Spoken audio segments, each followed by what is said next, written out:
வணக்கம் நண்பர்களே. இன்றைக்கி தேதியில் நியூஸ் சேனல்ஸை ஓப்பன் பண்ணாலே முதல்ல டிஸ்கஸ் பண்ணப்படுற சம்பவம் யுக்ரைனுக்கும் ரஷ்யாவுக்கும் நடக்கக்கூடிய போர்.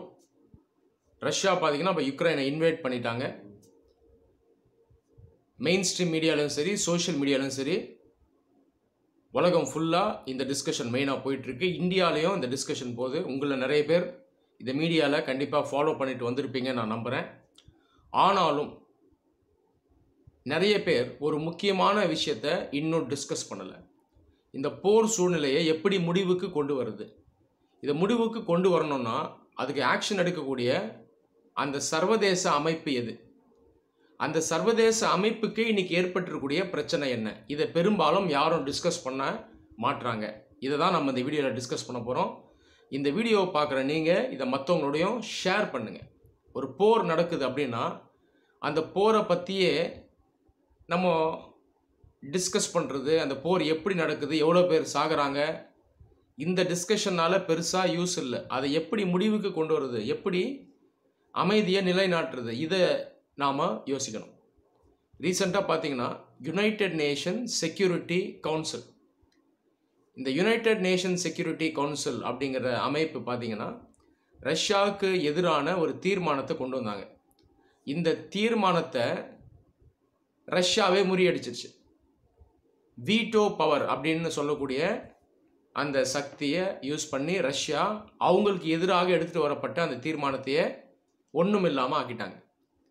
சரி, இப்போ இதை தான் நம்ம டிஸ்கஸ் பண்ண போகிறோம்.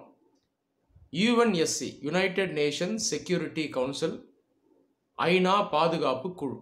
இந்த ஐநா பாதுகாப்பு குழு அப்படிங்கிறது ஐநா சபைக்குள்ளே இருக்கக்கூடிய ஒரு முக்கியமான அமைப்பு. சொல்லப்போனால் ஐநாக்குள்ளேயே நம்ம பார்த்தோன்னா ரொம்ப சக்தி வாய்ந்த அமைப்புன்றது இந்த யுஎன்எஸ்சி தான். இந்த உலகத்திலே மிகப்பெரிய சக்தி வாய்ந்த அமைப்பு இந்த யுஎன்எஸ்சி அப்படின்னே நம்ம சொல்லலாம். யுஎன்எஸ்சியினுடைய டியூட்டி என்ன அப்படின்னு பார்த்தோம்னா, இந்த உலகத்தில் இருக்கக்கூடிய நாடுகள் அமைதியாக இருக்கணும். அமைதி, பாதுகாப்பு, இந்த ரெண்டையும் நிலைநாட்டுறது தான் யுஎன்எஸ்சியினுடைய டியூட்டி. யுஎன்எஸ்சியை பற்றி ஆல்ரெடி நான் ஒரு வீடியோ அப்லோட் பண்ணியிருக்கேன். அதை ஃபுல்லாக பாருங்கள், உங்களுக்கு ஒரு நல்ல ஐடியா கிடைக்கும். அந்த வீடியோனுடைய லிங்க்கை இந்த வீடியோனுடைய டிஸ்கிரிப்ஷனில் நான் வைக்கிறேன். சரி, இந்த ஐநா பாதுகாப்பு குழு இருக்கு இல்லையா, இப்போ இவங்க பார்த்தீங்கன்னா ரஷ்யாவுக்கு எதிராக ஒரு தீர்மானத்தை கொண்டு வந்தாங்க. இந்த போர் பண்ணுறது தப்பு, இதை நீங்கள் நிறுத்தணும் அப்படின்னு எடுத்துகிட்டு வரப்பட்ட தீர்மானம் தான் இது. இந்த தீர்மானத்தை ரஷ்யாவே ஒன்றும் இல்லாமல் ஆக்கிடுச்சு. காரணம் என்னன்னு பார்த்தீங்கன்னா, இந்த ஐநா பாதுகாப்பு குழுவில் மொத்தம் 15 நாடுகள் மெம்பர்ஸ், இந்தியா உட்பட. இனி தேதியில் இந்தியாவும் ஒரு மெம்பர் யுஎன்எஸ்சியில். இந்த 15 நாடுகளில் 5 நாடுகள் பார்த்தீங்கன்னா சக்தி வாய்ந்த நாடுகள். இவங்களை P5 கண்ட்ரீஸ்னு சொல்லுவாங்க. இவங்க 1945 ஆரம்பித்து இன்னைக்கு தேதி வரைக்கும் இந்த ஐநா பாதுகாப்பு குழுவில் பர்மனண்ட்டாக இருக்கக்கூடிய மெம்பர்ஸ். இந்த 5 மெம்பர்ஸ் யாருன்னு பார்த்தீங்கன்னா America, Russia, China, France, UK, அதாவது கிரேட் பிரிட்டன். இந்த 5 பேருக்கு மட்டும்தான் இந்த பர்மனண்ட் மெம்பர்ஷிப் இருக்குது. மிச்சருடைய 10 பேர் பெர்மனன்ட் மெம்பர்ஸ் இல்லை. 2 வருஷம் யுஎன்எஸ்சியில் மெம்பர்ஸாக இருப்பாங்க, அதுக்கப்புறம் வெளியே போயிடுவாங்க. இனி தேதியில் இந்தியாவும் ஒரு மெம்பர். உத்து பார்த்தீங்கன்னா ரஷ்யாவுக்கு எதிராக அந்த தீர்மானம் எடுத்துகிட்டு வரப்பட்ட போது இந்தியா இதில் ஓட் பண்ணலை, அப்ஸ்டெயின் பண்ணிட்டாங்க. அப்படி ஒரு நிலை தான் இருக்குது. ஒரு நாட்டுக்கு எதிராக யுஎன்எஸ்சி ஒரு தீர்மானத்தை கொண்டு வருதுன்னு வைங்க. ஏன் இதை எடுத்துகிட்டு வருவாங்கன்னா, அந்த நாடு ஏதோ ஒரு தப்பு பண்ணணும், இன்னொரு நாடின் மீது அட்டாக் பண்ணுறதுக்கோ இல்லை பயமுறுத்துறதுக்கோ ஏதாவது அவங்க பண்ணாங்கன்னா அது தப்பு, உங்களுடைய ஆக்ஷன் உலகத்தில் அமைதியை சீர்குலைக்குது அப்படின்னு சொல்லி தீர்மானத்தை கொண்டு வருவாங்க யுஎன்எஸ்சியில். இதுதான் இப்போ ரீசெண்டாக நடத்தியிருக்காங்க. இந்த இடத்துல அந்த P5 கண்ட்ரீஸ் இருக்கு இல்லையா, அவங்க நினச்சாங்கன்னா அந்த தீர்மானத்தை முறியடிச்சிடலாம். இப்போ இதை தான் ரஷ்யா பண்ணியிருக்கு. இந்த பவரை தான் வீட்டோ பவர் அப்படின்னு நம்ம சொல்கிறோம். வீட்டோ பவருங்கிறது ஒன்றும் இல்லை, அது ஒரு விதமான ஒரு வாக்கு, ஒரு ஓட். ஆனால் அதுக்கு மிகப்பெரிய சக்தி இருக்குது. 5 P5 கண்ட்ரீஸ் இருக்காங்க இல்லையா, ஒரு தீர்மானம் வரும்பொழுது ஏதாவது ஒரு நாடு அந்த தீர்மானம் வேண்டாம், மேற்கொண்டு ஆக்ஷன் எடுக்க வேண்டாம்னு முடிவு எடுத்துட்டாங்கன்னா அந்த ஓட்டை யூஸ் பண்ணிடலாம், அந்த வீட்டோங்கிற ஓட்டை யூஸ் பண்ணிடலாம். அதுக்கு மேலே அதில் ஆக்ஷனே இருக்காது. இதுதான் இந்த யுஎன்எஸ்சியில் இருக்கக்கூடிய மிகப்பெரிய ஒரு பிரச்சனை. யுஎன்எஸ்சி உலகத்திலே மிக சக்தி வாய்ந்த அமைப்பாக இருந்தால் கூட இந்த வீட்டோனால பல இடங்களில் அது ஆக்ஷன் எடுக்காமல் போயிடுச்சு. 2ஆம் உலகப் போர் முடிஞ்சதுலேருந்து இந்த யுஎன்எஸ்சி இருக்குது. அதுக்கப்புறம் பார்த்தீங்கன்னா பல போர்கள் நடந்திருக்கு உலகத்தில், பல மனிதர்கள் இறந்துருக்காங்க, நாடுகளுக்குள்ளே சண்டை நடந்திருக்கு. அப்போ நீங்கள் யோசிக்கலாம் இந்த யுஎன்எஸ்சி என்ன பண்ணிட்டு இருந்துச்சு அப்படின்னு. பல இடத்துல ஆக்ஷன் எடுத்திருக்கு. ஆனால் எங்கெல்லாம் ரொம்ப சக்தி வாய்ந்த நாடுகள் சம்மந்தப்பட்டிருக்கோ, இல்லை இந்த P5 கண்ட்ரிஸே சம்மந்தப்பட்டிருக்கோ, அங்கெல்லாம் ஆக்ஷன் எடுக்க மாட்டாங்க. ஒருவேளை இந்த P5 நாடுகளுடைய நண்பர்கள் மேலே ரெசல்யூஷன் கொண்டு வராங்க, அதாவது தீர்மானம் கொண்டு வராங்கன்னா, அங்கேயும் அந்த P5 கண்ட்ரி என்ன பண்ணணும்னா அதை ஒன்றும் இல்லாமல் ஆகிக்கிறோம், வீட்டோ பவர் யூஸ் பண்ணி. உதாரணத்துக்கு இதுக்கு முன்னாடி இஸ்ரேல் மீது தீர்மானம் எடுத்துகிட்டு வரப்பட்டது, பாலஸ்தீன் மக்களை அட்டாக் பண்ணுறாங்கன்னு. அந்த தீர்மானத்தை யார் முறியடிப்பான்னு பார்த்தீங்கன்னா, இஸ்ரேலினுடைய மிகப்பெரிய நண்பன் P5 கண்ட்ரியான அமெரிக்கா. அதே போல் நார்த் கொரியா, சிரியா போன்ற நாடுகள் மீது தீர்மானம் கொண்டு வரும்போது அதை யார் முறியடிப்பான்னா, அவங்களுடைய கூட்டாளிகள், அவங்களுக்கு நட்பாக இருக்கக்கூடிய நாடுகள் ரஷ்யா மற்றும் சைனா. இந்த மாதிரி ஒரு நாடகம் தான் யுஎன்எஸ்சியில் நடந்துட்டு வருது. பல லட்சக்கணக்கான மக்கள் போர்களில் இழந்திருக்காங்க. ஆனாலும் இந்த யுஎன்எஸ்சி பார்த்தீங்கன்னா ஒரு மியூட் ஸ்பெக்டேட்டராக தான் இருந்துட்டு வருது. இப்போயும் இதே வேலையை தான் பண்ணியிருக்கு. அப்போ இந்த ஐநா பாதுகாப்பு குழு அப்படின்றது ஒரு நாடக சபையாகவே இருக்குது அப்படின்னு நம்ம சொல்லலாம். இதுதான் உண்மை. அவ்வளோ பெரிய சக்தி வாய்ந்த அமைப்பாக இருந்தால் கூட நடவடிக்கை எடுக்கிறது இல்லை.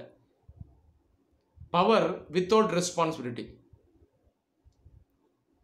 ஐநா பாதுகாப்பு குழு நினச்சா இராணுவத்தையே அனுப்பலாம் ஒரு நாட்டுக்கு. ஒரு நாடு இல்லை அந்த நாட்டினுடைய தலைவர் தப்பு பண்ணுறாரு, இன்னொரு நாட்டை அச்சுறுத்துறாரு, போருக்கு போகிறாருன்னா யுஎன்எஸ்சி நினச்சா அந்த நாட்டுக்குள்ளே சோல்ஜர்ஸை அனுப்பலாம். இதுக்கு முன்னாடி பண்ணியிருக்காங்க. உதாரணத்துக்கு ஈராக் நாட்டுக்கு அனுப்பிச்சிருக்காங்க. 2003 சதாம் ஹுசேன் அங்கே லீடராக இருந்தார். அவர் ஒரு சர்வாதிகாரி, மற்ற நாடுகளை அச்சுறுத்துறாரு, அணு ஆயுதங்களெல்லாம் வச்சுருக்காருன்னு சொல்லி யுஎன்எஸ்சியில் தீர்மானம் கொண்டு வந்து பல நாடுகள் அங்கே என்ன பண்ணாங்கன்னா இராணுவத்தை அனுப்பிச்சாங்க. மெயினாக UK, US 2 நாடுகள் அனுப்பிச்சாங்க. அதுக்கப்புறம் அவரை கேப்சர் பண்ணி ட்ரையலை வேகமாக நடத்தி அதுக்கப்புறம் அவர் பார்த்தீங்கன்னா டெத் சென்டென்ஸ் கொடுத்துட்டாங்க. அதுக்கப்புறம் அவர் இறந்துட்டார். இதில் கூட ஒத்து பார்த்தீங்கன்னா சதாம் ஹுசேன் ஒரு காலத்தில் அமெரிக்காவுக்கு க்ளோஸாக இருந்தார். ஈராக்கில் இருந்த இடதுசாரிகள் அமெரிக்காவுக்கு எதிராக இருந்ததுனால சதாம் ஹுசேன் போன்ற நபர்களை அமெரிக்காவே வளர்த்துது. அதுக்கப்புறம் சதாம் ஹுசேனே அமெரிக்காவுக்கு எதிரி ஆகிட்டார். ஈராக்குடைய எண்ணெய் இருக்கு இல்லையா, அதை நேஷனலைஸ் பண்ண நினச்சாரு. அமெரிக்காவுக்கு பிடிக்கல, அவரை எலிமினேட் பண்ணிட்டாங்க. எங்கெல்லாம் தங்களுக்கு பிடிக்காத ஆட்கள் இருக்காங்களோ அவங்கள இந்த மாதிரி தீர்மானங்களை கொண்டு இல்லாமல் பண்ணிடுவாங்க. அதே போல் சிறிய நாடுகள் மேலே இந்த மாதிரி தீர்மானங்கள் கொண்டு வருவாங்க. மற்றபடி ரஷ்யா, சைனா போன்ற நாடுகள் மேலே இந்த மாதிரி ஆக்ஷனை எடுக்க முடியாது. அப்படி எடுக்க நினச்சாலும் அந்த தீர்மானத்தை இந்த பெரிய நாடுகளே வீட்டோவை யூஸ் பண்ணி ஒன்றும் இல்லாமல் பண்ணிடும். எவ்வளோ பெரிய நாடகம் பாருங்கள், எவ்வளோ பெரிய அக்கிரமம், எவ்வளோ பெரிய அயோக்கியத்தனம்.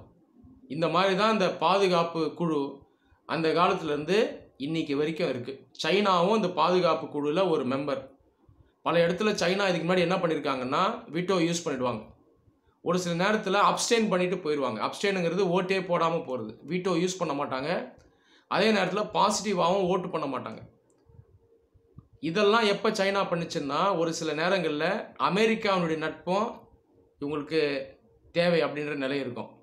அதே போல் அவங்களுடைய மிகப்பெரிய நண்பன் ரஷ்யா, அவங்களுடைய நட்பும் தேவை. அந்த மாதிரி நேரத்தில் ஏதாவது ஒரு சர்ச்சை வருது அப்படின்னா 2 பேரையும் பகைச்சிக்காமல் இருக்கிறதுக்கு வெட்டோவும் யூஸ் பண்ணாமல் பாசிட்டிவாகவும் ஓட் பண்ணாமல் அப்படியே எந்திரிச்சு போயிடும் சைனா.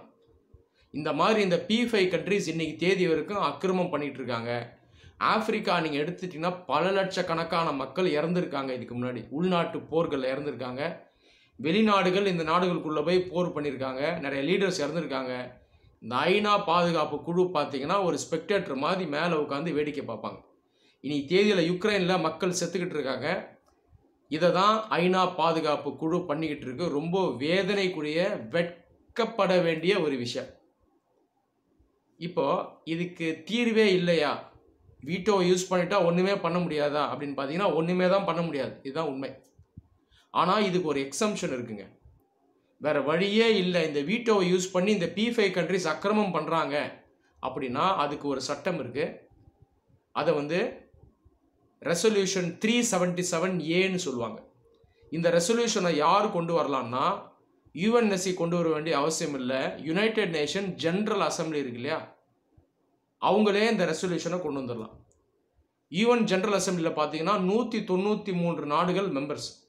யுஎன்எஸ்சியில் வெறும் 15 நாடுகள் தான், அதுவும் 5 பேர் தான் அரசியல் பண்ணுறாங்க. இந்த பாவிகள் கையில் இருந்து எடுத்து ஒட்டுமொத்தமாக ஆக்ஷன் எடுக்கிறதுக்கு என்ன பண்ணணும்னா 377A கீழே, அந்த தீர்மானத்துக்கு கீழே ஒட்டுமொத்தமாக ஜெனரல் அசம்பிளியே 193 நாடுகள், சின்ன நாடு, ஏழை நாடு, தீவு எல்லாம் சேர்ந்து முடிவெடுத்து ஆக்ஷன் எடுக்கணும். அதுக்கு இடம் இருக்குது. தேவைப்பட்டால் மிலிட்ரி ஃபோர்ஸே அனுப்பலாம். இப்போ யுக்ரைன்லேயும் ஒரு வேளை நினச்சா இந்த மாதிரி பண்ணலாம். இதுக்கு முன்னாடி இந்த 377ஏலையும் ஆக்ஷன் எடுத்திருக்காங்க. ஆனால் அதில் ஒத்து பார்த்தீங்கன்னா பாவப்பட்ட நாடுகள் மேலே தான் ஆக்ஷன் எடுத்திருக்காங்க. சைனா மேலேயோ, ரஷ்யா மேலேயோ, அமெரிக்கா மேலேயோ, ஃப்ரான்ஸ் மேலேயோ ஆக்ஷன் எடுத்தது கிடையாது. அப்போது இன்றைக்கி கூட நீங்கள் பார்த்தீங்கன்னா 377A ரெசல்யூஷன் 1950 எடுத்துகிட்டு வரப்பட்ட UNGA ரெசல்யூஷனை யூஸ் பண்ணி ரஷ்யா மேலே கூட போர் தொடுக்கலாம். எல்லா நாடுகளும் சேர்ந்து ரஷ்யா சர்வாதிகாரி போல செயல்படுது, இன்னொரு நாடு அட்டாக் பண்ணுது, மக்கள் சாகுறாங்க. தானே அந்த சக்தியை வச்சுக்கிட்டு வீட்டோ பவர் மிஸ்யூஸ் பண்ணுறாங்க. நீ பண்ணுறது தப்பு, அக்கிரமம், அநியாயம் அப்படின்னு சொல்லி ஒட்டுமொத்த உலக நாடுகள் சேர்ந்து தீர்மானம் கொண்டு வந்து அதில் ஓட்டிங் பண்ணி மெஜாரிட்டி பாஸ் பண்ணி நாளைக்கே கூட எல்லா நாடுகளும் சேர்ந்து இராணுவத்தை அனுப்பிச்சு இந்தியா உட்பட ரஷ்யா மேலே ஆக்ஷன் எடுக்கலாம். சட்டம் இருக்குது. ஆனால் அது செய்வாங்களா யோசிச்சு தான் பார்க்கணும். ரஷ்யாவுக்கு சைனா சப்போர்ட் பண்ணோம், சைனாவுக்கு சப்போர்ட் பண்ணக்கூடிய பல நாடுகள் இருக்காங்க. இவங்கெல்லாம் அப்படி ரெசல்யூஷன் கொண்டு வந்தாங்கன்னா ரஷ்யாவுக்கு எதிராக ஓட் பண்ண மாட்டாங்க. இந்த மாதிரி ஒரு சவால் இருக்குது.